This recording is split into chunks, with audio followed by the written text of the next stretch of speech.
His Excellency Joseph Kabila Kabange, President of the Democratic Republic of the Congo.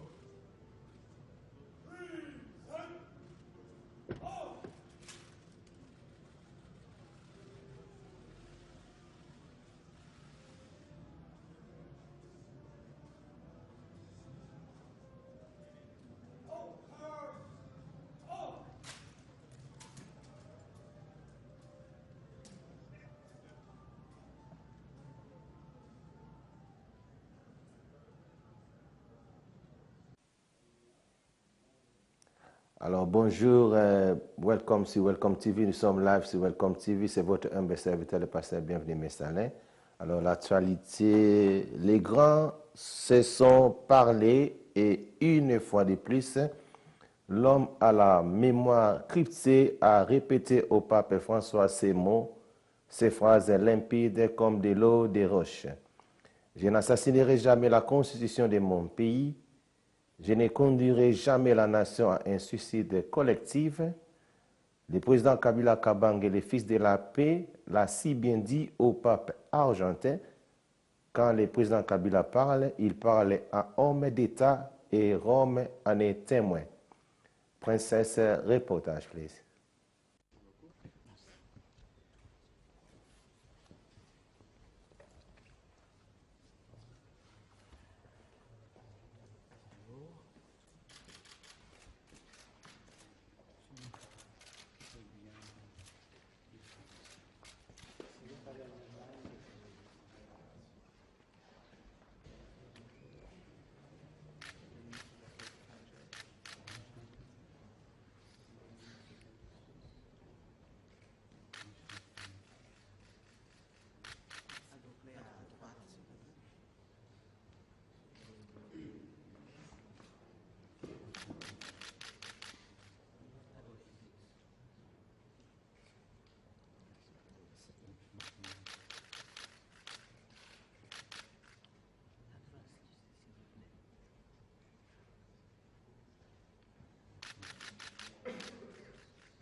Welcome back to Welcome TV. Nous venons de suivre les images de Moni Binomoko, notre chef de l'État dans le Vatican avec le pape.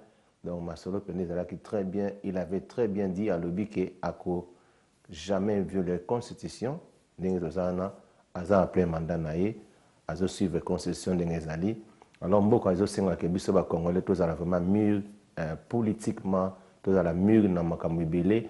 Nous avons une image jeune sœur moko ya congolaise oyo azana akomida na 20 stations ya pétrole na bandeli aza congolaise jeune mwana mwasi Pauline azana 20 stations déjà ya pétrole oyo ezoteka na Congo azana ba station déjà 20 azo débrouiller malé mais c'est ça oyo tous on a besoin que non biso ba congolais tozala bata modèle wana pour ce que déjà dans la business en bongo jamais ko lingaka trouble eza na kata mboka parce que bato mitema mabe ba koluka ba cibler ba petrol station nae o ezali privé eza business na zo sala donc aza mwana muke à 40 contrats bomo nae alors princesse reportage please.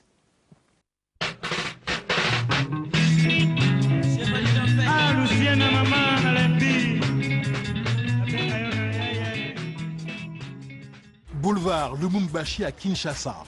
Le long de cette voie très fréquentée, une station-service est en train de sortir de terre. Le vent que vous voyez là-bas, c'est là où il y a la station-service. C'est sur cet îlot-là que nous allons placer 2 pompes de distribution. Les ouvriers ont 2 jours pour couler les 120 mètres cubes de béton qui vont constituer le sol de cette future station et de ses dépendances. Là, c'est juste un dépôt pétrolier que nous avons réalisé. Et ce dépôt a une capacité de 140 mètres cubes. Particularité, c'est une marque congolaise qui construit la station-service. Un moment important, alors la patronne en personne a fait le déplacement. Quand je passe, je contrôle ce qu'ils sont en train de faire en fait, pour aussi que je puisse donner mon avis et apprécier aussi la qualité. Le contrôle, c'est la marque de fabrique de Pauline Mona Kayoko. À 44 ans, elle est à la tête d'un réseau de 10 stations-service en RDC. Mona Lux, son groupe, c'est 30 milliards de francs CFA de chiffre d'affaires par an. Une réussite pour cet autodidacte qui a débuté avec comme seul bagage un diplôme de couture. Ses connaissances, elle les a apprises sur le terrain. C'est pour faire un domaine, qu'il soit, il faut avoir les notions. En fait, de voir la possibilité de contrôler ce qu'on te dit si c'est vrai ou faux. Mona Lisa ne croit que ce qu'elle voit. C'est sa marque de fabrique. Car au Congo, le secteur pétrolier est ultra concurrentiel. Mona Lisa doit s'imposer face à des multinationales du pétrole qui possèdent 60% du marché de la distribution d'essence. Mais cette bataille ne lui fait pas peur. Je n'ai pas fait de multi-internationales.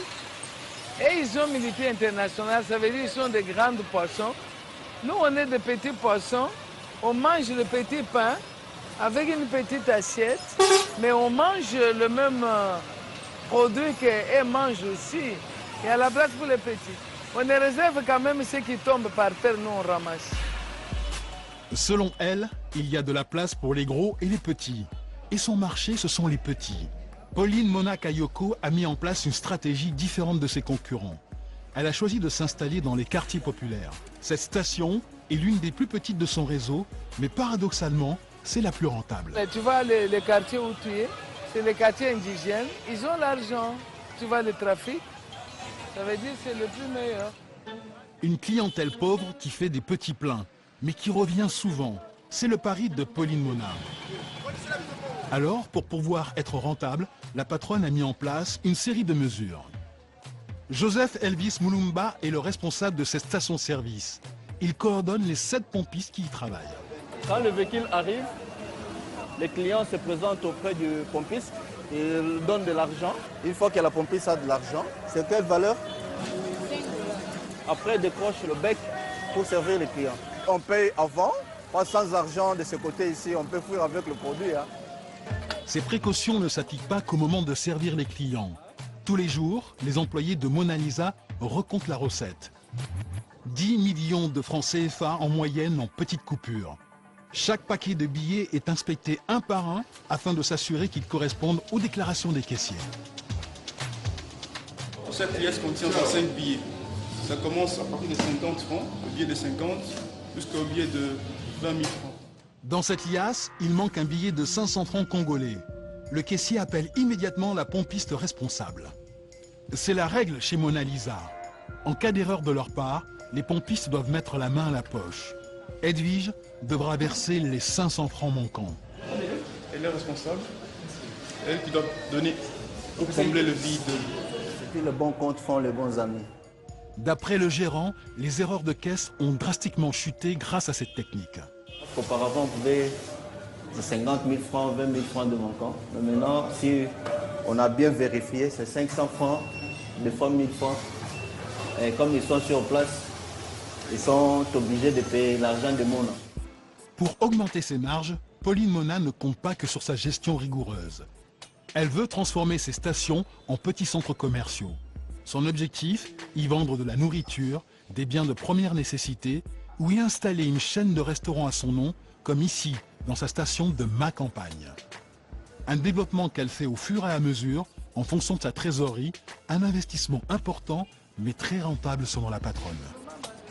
Si on me fait ici 200 $, là-bas 300 $, j'ai 500.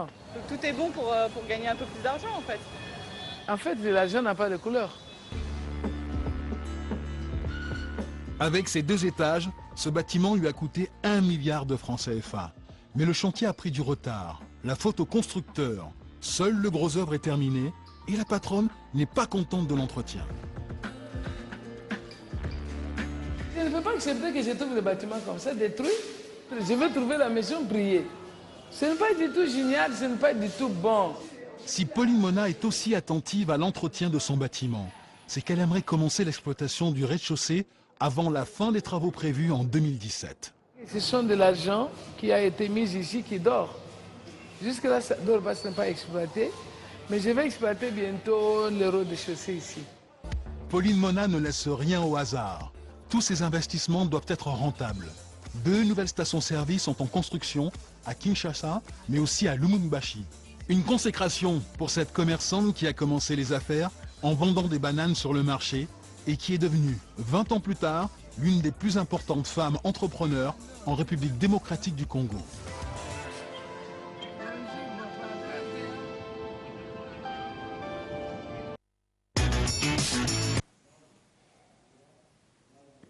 Alors, welcome back to Welcome TV Omoni, notre jeune sœur congolaise, Azana ba station ya pétrole naye, ils allaient dire 20, Azoko débrouillé, malé, mais Aza femme d'affaires, nous avons un bâtiment modèle, on a si qu'on a Congo, il faut tout le cas, tous aller bérer, parce que nous avons tous les baquets, tous les qui ont envoie des développements.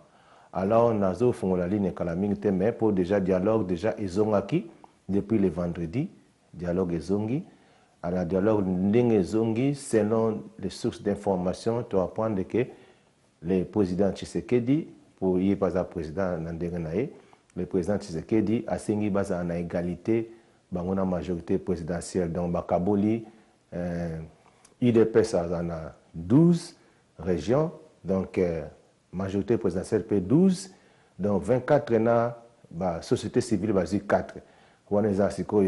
Selon la source d'information, donc président Tshisekedi, pour Azarabe président, c'est Nandé Naye, après si loi Naye, si quoi, dialogue qu'on a donc, bazan a 12, biso président a 12, ni société civile bazan a 4. Alors, les amants là, monsieur Tshisekedi a vu sa bateau population, makambo ya solo na kati n'engezawana. Alors, nous avons la ligne, mais avant de faire la ligne, pour nous contribuer, parce que nous avons un dialogue, pour éviter que notre Tshisekedi a déjà que nous avons 12 régions, majorité présidentielle pour 12 régions, Bakaboli Kati pour la transition, et au Salamana il y a 5 ans, et on est là, vous êtes d'accord, pour nous alors, avant de faire la ligne, vous avez une image pour nous dire que nous dialogue avec ces zongi. Alors, princesse, reportage, please.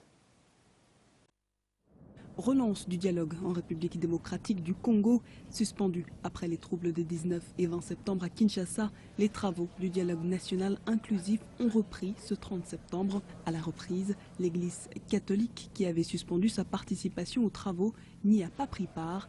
Il en est de même pour d'autres partis politiques de l'opposition qui maintiennent leur boycott. L'opposition et membres du rassemblement, nous ne faisons pas partie de ce qui se passe aujourd'hui à l'Union africaine au Kanshasa, qui n'est qu'une grande conférence de l'enrichissement de la majorité présidentielle. Nous n'avons même pas un crédit accordé à la CENI. Nous n'avons aucune idée de pouvoir faire confiance à la CENI, ni dans sa configuration, ni dans tout ce qu'elle est en train de faire. La CENI a confirmé réellement qu'elle est un bras séculier du pouvoir. Elle est là pour violer la Constitution et pour ne pas permettre au peuple congolais de jouir de l'expression démocratique conformément à sa Constitution. Encore d'épineuses questions restent à trancher en République démocratique du Congo. Le débat porte notamment sur certaines questions, comme celle du rôle du président actuel Joseph Kabila.